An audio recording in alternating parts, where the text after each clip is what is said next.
अस्सलामुअलैकुम। आज मैं आप लोगों के लिए एक वायरल रेसिपी लेकर आई हूँ। आजकल सोशल मीडिया पर बहुत ज़्यादा वायरल हो रहा है ये दुबई का स्मैश बर्गर, जिसका हम लोग जो बन पराठा है लेयर्स वाला वो भी घर में बनाकर तैयार करेंगे इसकी सॉस के साथ। और इसकी जो पैटी भी है वो भी बहुत ही ज़्यादा यमी बन के तैयार होती है।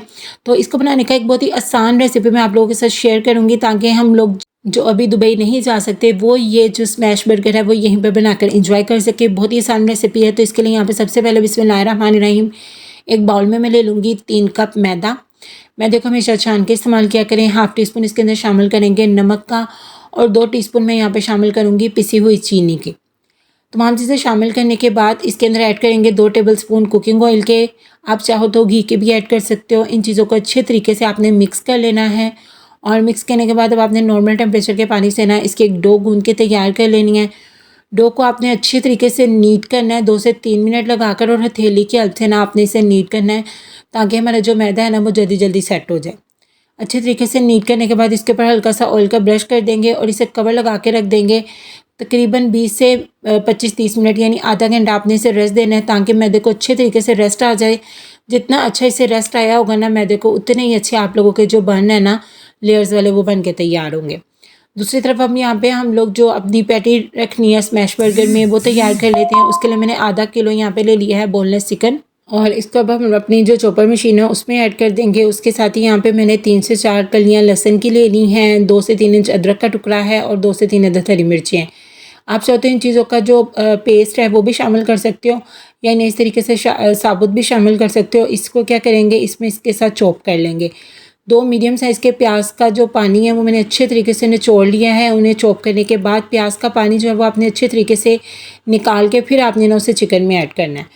फ्रेश कटा हरा धनिया शामिल करेंगे तकरीबन 1 मुट्ठी, हाफ़ टी स्पून शामिल करूँगी यहाँ पे नमक का, हाफ़ टी स्पून शामिल करेंगे पिसी हुई लाल मिर्च का, और हाफ़ टेबल स्पून मैं यहाँ पे शामिल करूँगी पिसा हुआ सूखा धनिया, और हाफ़ टी स्पून ही मैं यहाँ पे शामिल करूँगी ज़ीरे का पाउडर।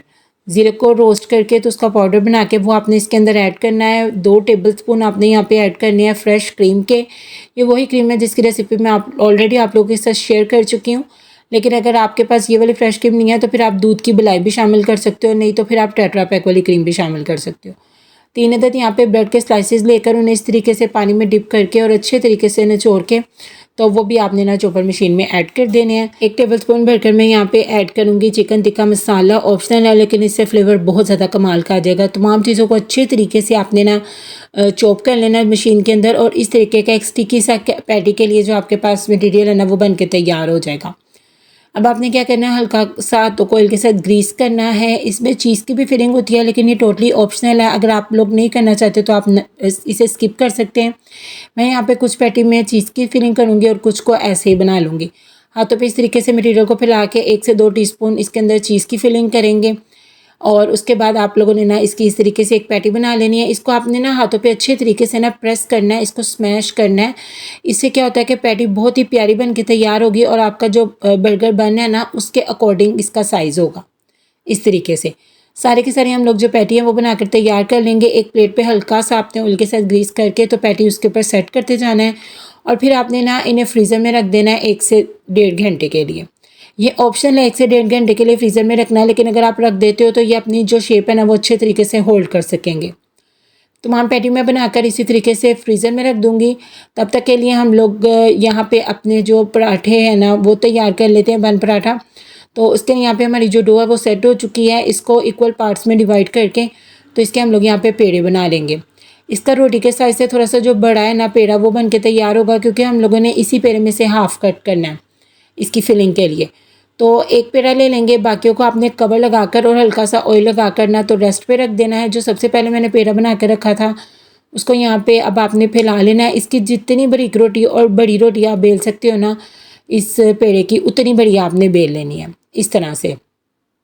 और उसके बाद अब आपने इसके ऊपर ऑयल या फिर घी को मेल्ट करके तो उसको यहाँ पे इस तरीके से ब्रश कर देना है अच्छे तरीके से सारी की सारी रोटी के ऊपर। उसके बाद हल्का सा ड्राई हाथों से आपने जो मैदा है वो डस्ट कर देना है, और उसके बाद अब आपने कर लेनी है इसकी कटिंग। कमर्शियल लेवल पर तो उनके पास एक टूल होता है जिससे वो इसकी जल्दी जल्दी कटिंग कर लेते हैं, लेकिन वो हमारे पास नहीं है। तो हम क्या करेंगे, तेज़ छुरी की हेल्प से ना इसकी जो बड़ी बड़ी स्ट्रिप्स है ना वो कटिंग कर लेंगे।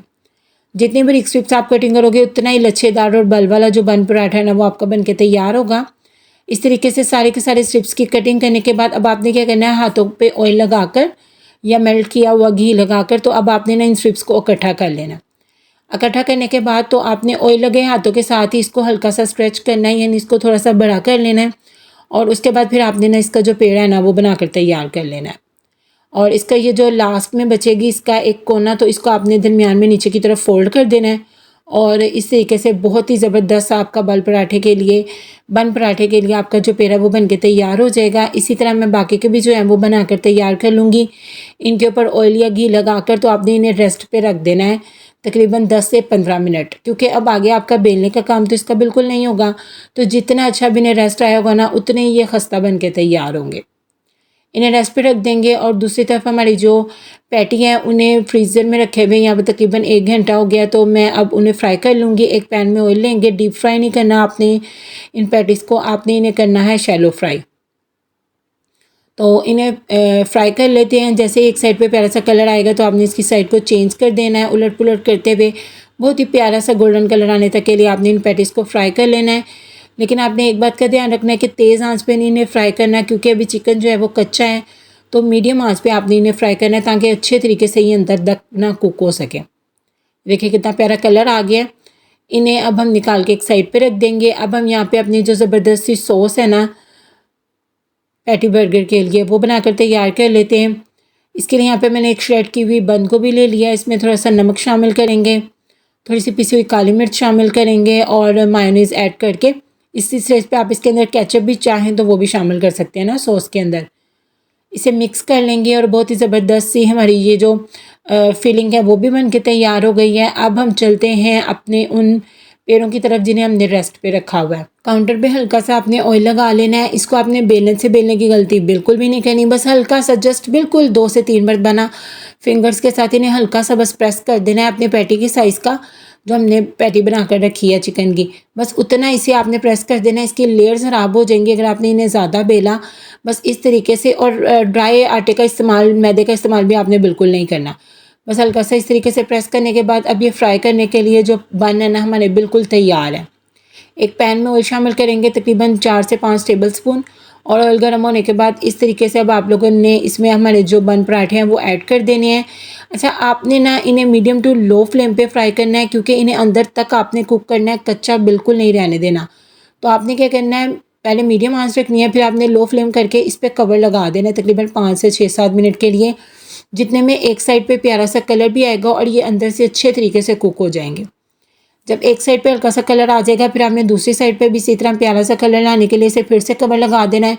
तो यहाँ पे देखिए दोनों साइड्स पे प्यारा सा कलर आ गया है, और साइड्स पे भी आपने चिमटे की हेल्प से ना इसको इस तरीके से घुमाते हुए ना तो साइड्स पे भी कलर्स आ जाएगा।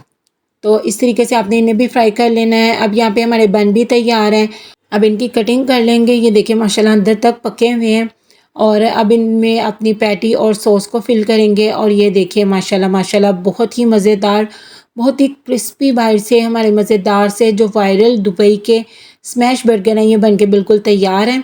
ये देखिए माशाल्लाह इनके फाइनल लुक। आप इन्हें इस तरीके से अपने गेस्ट को, घर वालों को सर्व कर सकते हो। बटर पेपर से आप इन्हें इस तरीके से फोल्ड कर दें इसमें बटर पेपर के अंदर इन्हें, तो इन्हें होल्ड करना बच्चों के लिए बहुत ज़्यादा आसान हो जाएगा। देखिए माशाल्लाह इनकी फ़ाइनल लुक बहुत ही ज़्यादा माउथ वाटरिंग रेसिपी है। मेरे घर वालों को तो बहुत ज़्यादा पसंद आई थी।